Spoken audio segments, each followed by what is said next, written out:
one of the things that's happened, in the last 15 years is that the accounting standards have changed the way that banks actually and financial companies actually provide.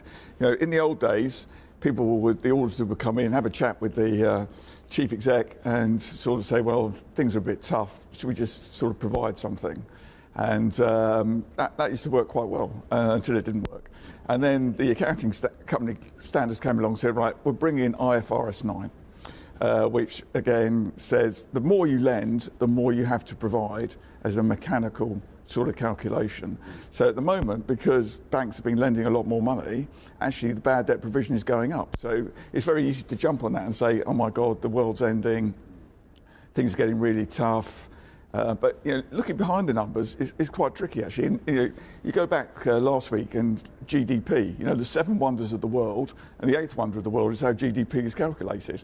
I was a bit surprised to see that GDP was down 0.4% because people weren't turning up to the doctors or kids weren't going to school. Now underneath, companies' profitability, X the minus today, we're seeing sort of pretty good dividend increases, pretty good earnings statements. So underlying, I think the economy is in a lot better shape. And it's very easy to alight on something like a Lloyds Bank and the other financial companies and say things are tough, but actually it's a mechanical sort of calculation, this provision. Yeah, I mean, this is a line that you've brought to us a few times in recent months, that you actually think the economic activity is stronger, that is being reflected in some of the data, and definitely than is being reflected in the mainstream media and all those people whinging about the outlook for the UK. But what's going on in your space, mid and small cap? Well, what we're seeing is just a continued reduction in the number of companies on the market. When I started in fund management 35 years ago, at the age of 12 as a child prodigy at Schroders, there must have been about...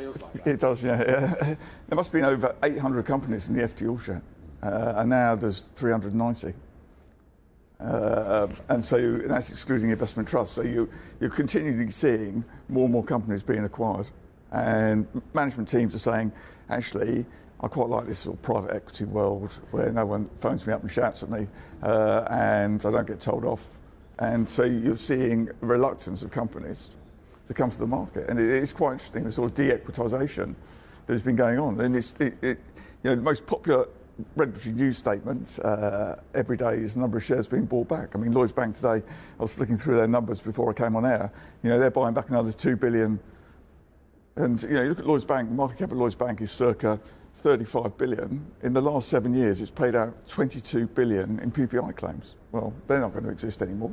And so you're going to continually see a large amount of money and coming back to shareholders. And who would have thought last year that the UK was the sort of best performing market? Hi, I'm Joanna Bersecci, and thank you for watching. You can check out more of our videos by clicking on the boxes on the screen. And don't forget to subscribe to our channel for more from CNBC International. Thank you for watching.